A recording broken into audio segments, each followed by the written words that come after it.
Orellana, da Silva ponen a correr al mono Villar. Se viene el pitillo, guapea Luna, quiere en Villar, se cae un hombre americano, le lleva bien aquí, después en la candela, remata, gol. Yo no lo voy a cantar. Yo no lo voy a cantar. Es increíble, no lo voy a cantar, Dios mío, ¿por qué? Porque siempre nosotros, señor.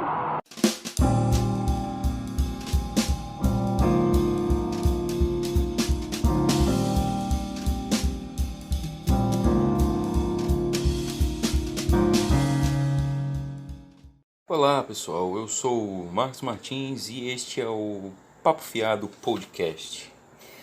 E aqui eu trago um retrato de como as derrotas forjaram o início do sucesso da identidade do que é futebol colombiano. Antes de iniciar o assunto, eu quero explicar o que é esse podcast. Eu sou um jornalista que busca conversar um pouco sobre assuntos variados. Tinha esse projeto como ideia e agora com o isolamento social dessa pandemia, eu resolvi então tirar ele da gaveta. Então vai funcionar assim. Não pretendo me fechar em um assunto. Tentarei daqui a toda semana, 1, 2 semanas, trazer algum assunto sobre videogames, sobre futebol, indústrias dos videogames, como eu falei, futebol, músicas, séries, animes e por aí vai, um pouco de cultura popular aí. Mas basicamente o que eu vou tentar fazer um diferencial é que eu não quero me focar em assuntos factuais. Isso aí vocês já têm de monte. E eu quero trazer muito por vezes algumas abordagens até um pouquinho mais acadêmicas, só que batendo um papo aqui com vocês.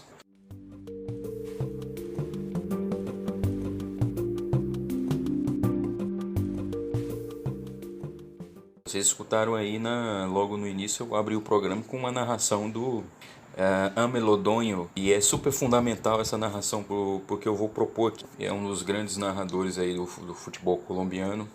E esse foi mais uma das derrotas do América de Cali na Libertadores da América. Assim, não sei se vocês conseguiram perceber o tom de sofrimento do narrador, que era o tom de sofrimento do torcedor do América de Cali. O América de Cali foi 4 vezes vice-campeão da América, sendo que desses 4, 3 foram seguidas, em 85, em 1986 e 1987. Essa narração foi do jogo contra o Peñarol em 1987. O que interessa aqui pra gente é que não só essas derrotas do América de Cali, mas como da seleção, evocam aquele mito do jogamos como nunca e perdemos como sempre. Provavelmente vocês já escutaram isso daí, é um mito evocado muito no futebol sul-americano, né? E ele estava realmente muito enraizado no futebol colombiano, que ele não conseguia realmente se firmar num cenário futebolístico por possuir uma característica única, uma identidade de futebol que fizesse os colombianos entender a sua seleção, os seus times como jogando um futebol que os representasse dentro de campo.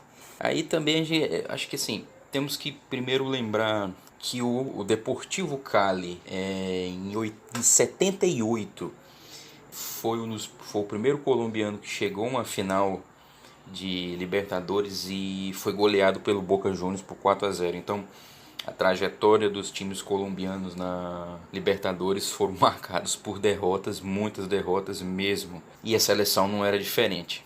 Agora sim, o futebol colombiano não tinha uma maneira de jogar.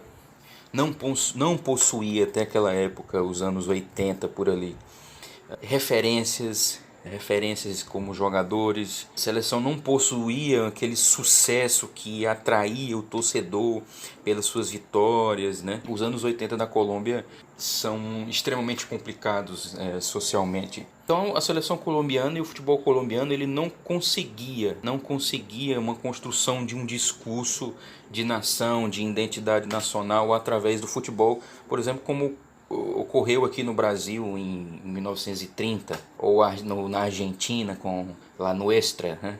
E não existia na Colômbia, né?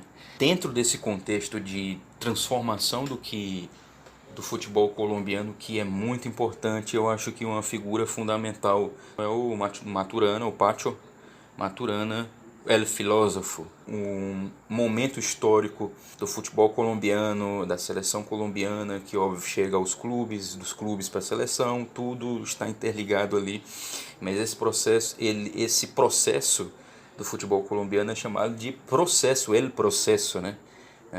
Então assim, vamos fazer um lembrete do que era o futebol colombiano, mais ou menos ali até os anos 80. Mais ou menos não, até os anos 80 ali. Ele só se profissionalizou nos anos 40. Por exemplo, é muito atrás do que, por exemplo, aconteceu em outros países da América do Sul. Vamos tomar o Brasil aí, uns 10 anos atrás aí. O Brasil, em 1930, 30 e pouco, já tinha uma confusão muito grande sobre o amadorismo, o profissionalismo, que está historicamente enraizado ali na época do Getúlio Vargas. E o futebol colombiano, aconteceu isso nos anos 40. Uma das grandes características do futebol colombiano é que ele é regional, ele não é centralizado. As regiões, o futebol foi se desenvolvendo nas regiões de maneira de maneira diferenciada, trazendo características locais para aquela região, para aquele futebol em específico, né? Vou pegar aqui um outro fato também que é bastante interessante, que é uma ligação entre o futebol colombiano e a ilegalidade, né? Com a Liga Pirata e os craques portenhos que vieram para a Colômbia para jogar. E esse assunto, inclusive, vale um episódio do podcast próprio, porque é bastante interessante. Era uma liga próspera, mas ela era pirata, né? Vamos deixar esse assunto um pouquinho de lado para a gente focar no que interessa de fato, né? Até por essa questão dessa liga pirata, o futebol colombiano, por essas consequências históricas, ele atraiu muitos jogadores estrangeiros.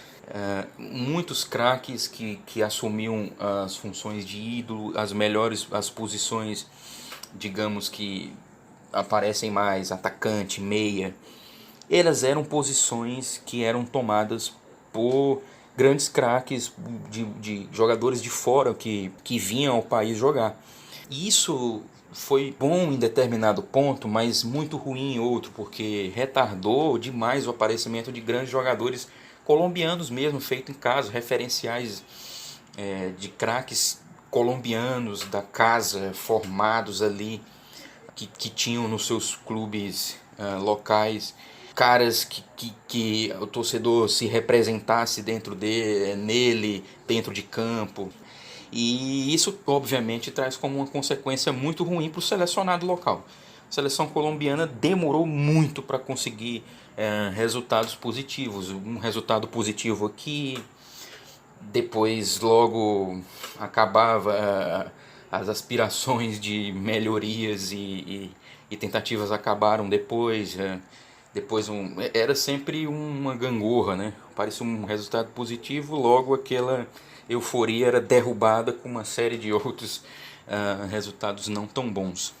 Como falei, uma vitória aqui, uma vitória ali, um vice na Copa América em 75, e sempre aquele legado aparecia forte ali, né? Aquele legado, aquele lemazinho do jogamos muito bem, mas perdemos como sempre mais uma vez, né? E não existia referencial, não existia uma identidade forte e reconhecível do que era futebol colombiano. E isso era um grande problema. Só que essas coisas, fazendo estudos, você tem que perceber que elas vão acontecendo de maneira natural. Nos próximos episódios aqui eu pretendo trazer as considerações sobre o futebol brasileiro, a identidade nacional, como o brasileiro, como aqueles símbolos e referenciais que foram trazidos lá dos anos 30, ainda hoje permanecem na cabeça de muitos brasileiros, e é difícil a gente... E não vai acontecer, faz parte já, não tem como... Você muda uma coisa aqui e ali, mas volta e meia, aquelas raízes trazem de novo, vêm à tona novamente. E fazendo todo essa retrospectiva, do que era o futebol colombiano, algumas características do que era o futebol colombiano até 1980 por ali, que é a parte que é a década que nos interessa aqui. Basicamente, esses insucessos trouxeram e foram um ponto de partida para o chamado processo do Maturana, o El Processo, né?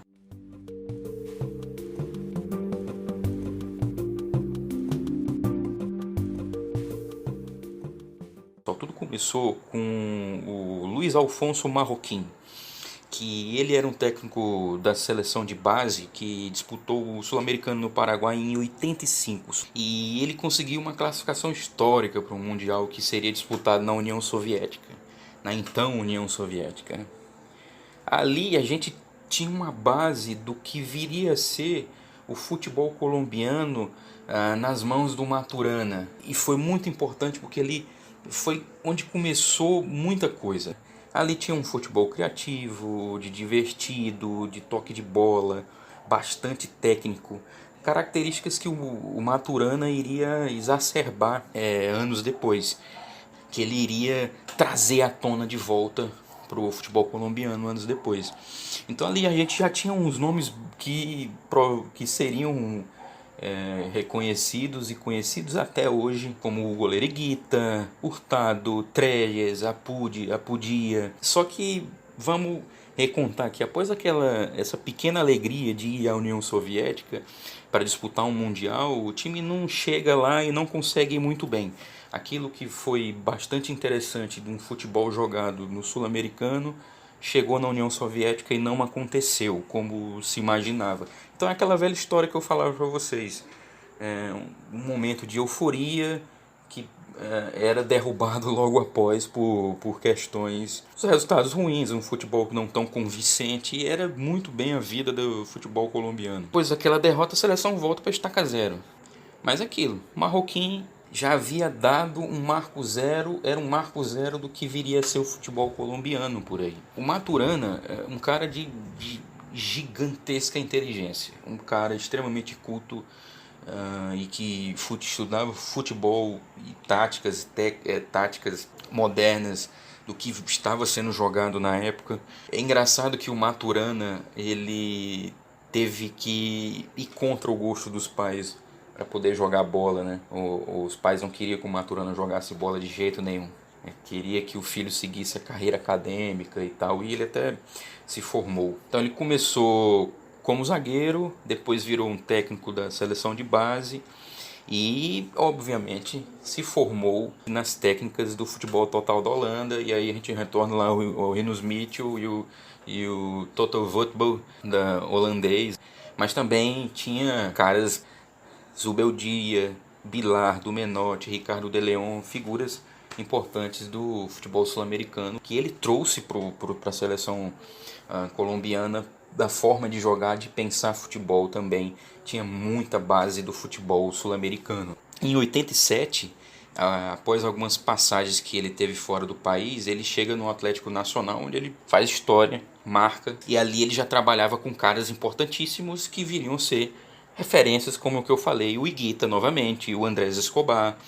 Era uma equipe formada por figuras, por colombianos, em que o torcedor olhava da arquibancada para o campo e se sentia ali representado. Seriam referências para a seleção nos anos que viriam para frente.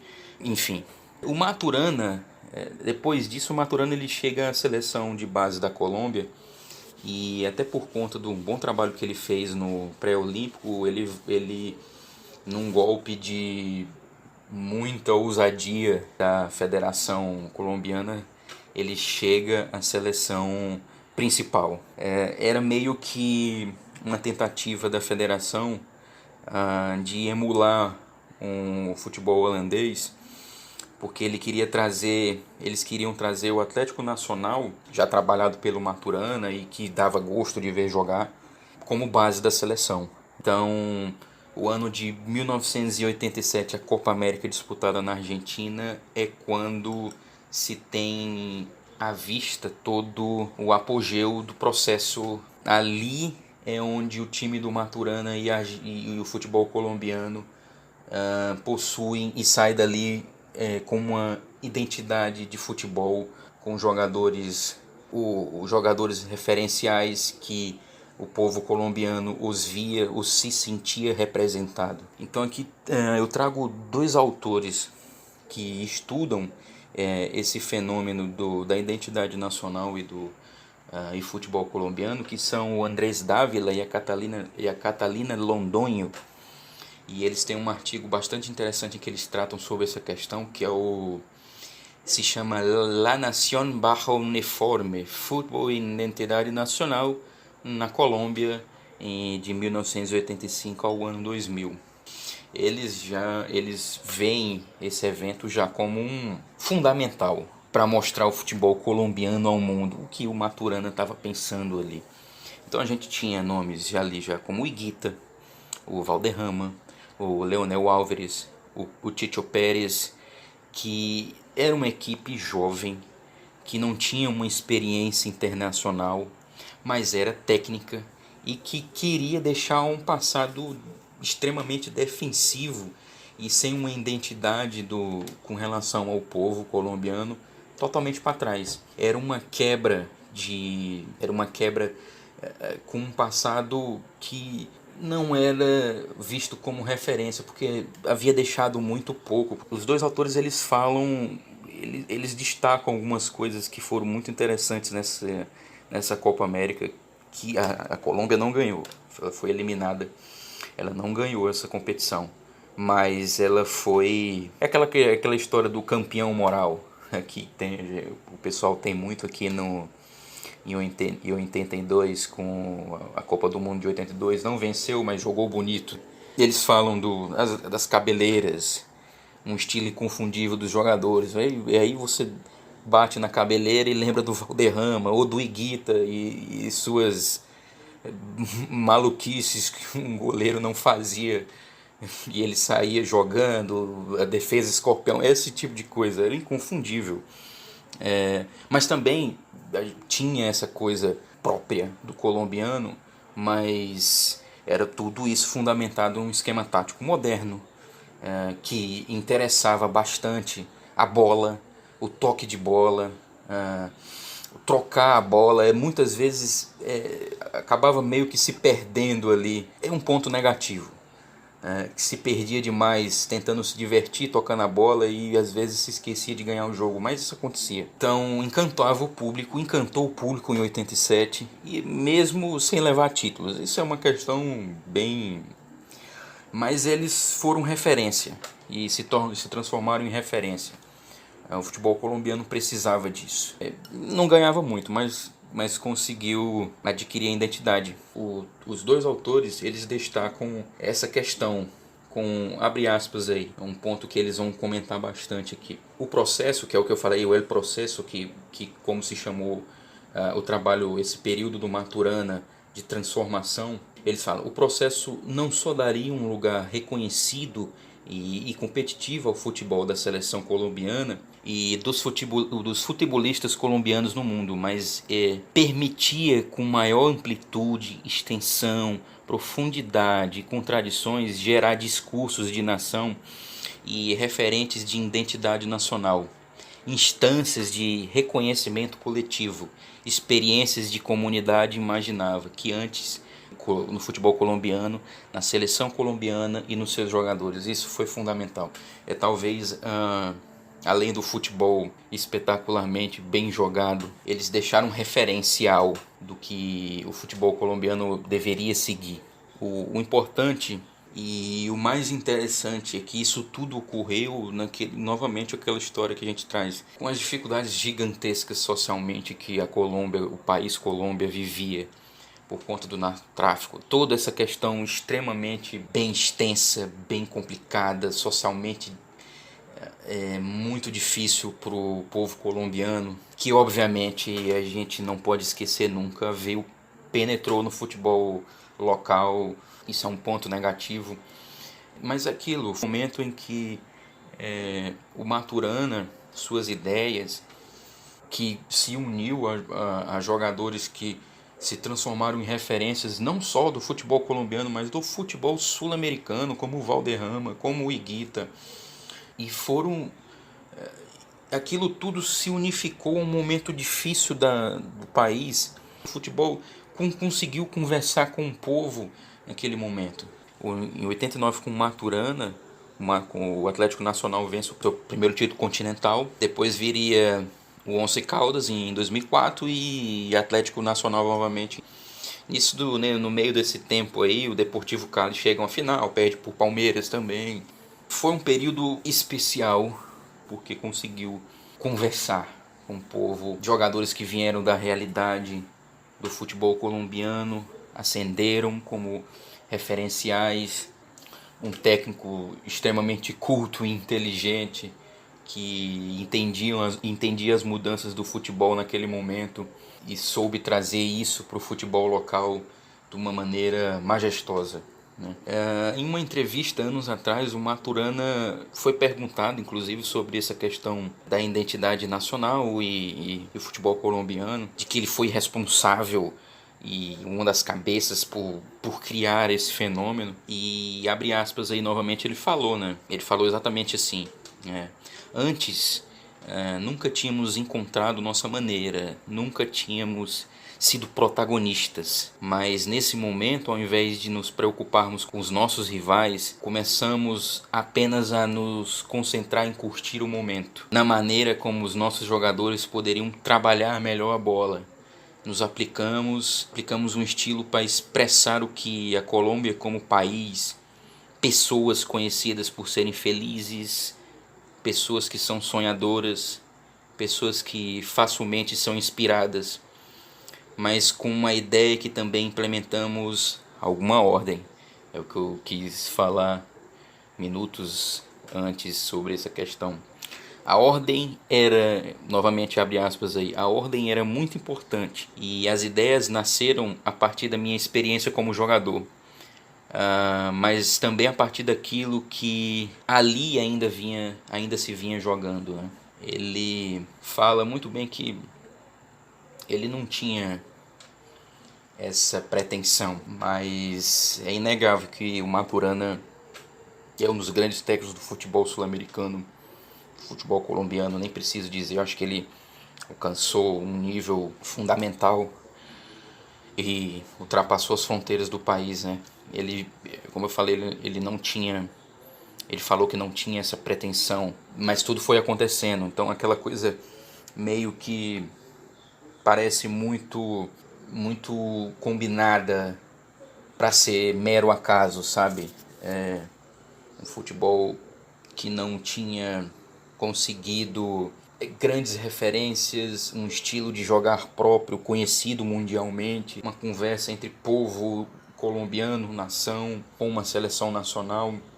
É um legado gigantesco que o Maturana fez para o futebol colombiano e aquilo que talvez seja muito mais, talvez não, é muito mais importante do que títulos. Maturana ganhou uma Copa América já nos anos 2000, em 2001. A Copa América que a Argentina não quis jogar, que foi disputada na Colômbia. É aquela Copa América que o Brasil perdeu para Honduras. Bom, antes de terminar esse primeiro episódio do podcast, quem tiver chegado até aqui achou isso relevante de alguma maneira, eu agradeço bastante. Vou tentar aí trazer novos episódios falando de outros assuntos. Volta e meia a gente retorna ao futebol, passa por próxima semana é outro assunto, depois outro, enfim, que for dando na telha a gente vai trazer, eu vou trazendo aqui para conversar. Antes de encerrar esse podcast aqui, eu deixo duas indicações para quem quiser se aprofundar no tema.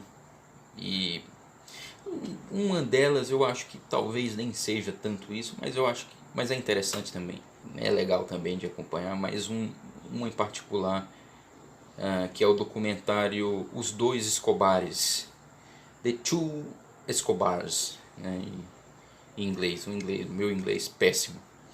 Os autores são o Jeff e o Michael Zimbalist, e ele conta justamente essa questão do narcotráfico, futebol entre contando as histórias do Pablo Escobar, o narcotraficante, e o Andrés, o zagueiro Andrés Escobar, que anos depois, depois de uma campanha péssima da seleção colombiana, que tem muito a ver com essa questão do narcotráfico também, foi morto quando retornou à cidade. Crime horroroso, um zagueiro fenomenal, um zagueiro super técnico, geralmente o estilo do jogo que o Maturana adorava. Sem ele era um dos pilares, ele era um dos bons jogadores daquela época. E esse documentário ele conta muito do momento social que a Colômbia vivia, com os cartéis de drogas guerreando nas ruas, com as taxas de homicídio elevadíssimas. Ao mesmo tempo, o futebol era muito forte, era justamente nessa época do Maturana, né? Teve aquela goleada histórica contra a Argentina, aquela goleada em Buenos Aires contra a Argentina, que marcou bastante. A seleção colombiana chegou para a Copa do Mundo de 94 como uma das favoritas. Fez uma Copa horrorosa, né? Foi muito mal. E esse documentário conta muito bem essa história, emenda a vida dos dois personagens, aliado àquele contexto histórico, junto com o futebol, com o esporte. Então vale. Ele é da ESPN, eu não sei como. Eu acho que ele é meio complicado de achar, mas quem puder, eu acho que deve ter no app da ESPN, quem é assinante e tal. Eu imagino que encontre o filme de maneira mais tranquila, o documentário de maneira mais fácil. Quem puder, vale a pena, é muito bom, é bastante interessante, conta muito bem aquele momento histórico da Colômbia lá. E outra, o Valderrama, ele tem um canal no YouTube em que ele entrevista ex-companheiros, jogadores, enfim. Tem uma entrevista dele lá que ele faz com o Higuita. É bem interessante, vá lá, dá uma olhada lá no canal dele, vale a pena. Dá uma olhadinha lá, o Valderrama já mais velho, é bem interessante o canal dele, a entrevista lá, vale a pena. Enfim, eu acho que é isso, vou encerrando aqui o podcast e fique com Deus aí. Si lo mete, gana Colombia la Copa Libertadores, tiró, gol. Colombia campeón de América, Colombia campeón de América, Nacional campeón de América, Colombia campeón de América, Colombia campeón de América, Colombia campeón continental, Colombia campeón continental, mi patria querida, Colombia campeón continental, Colombia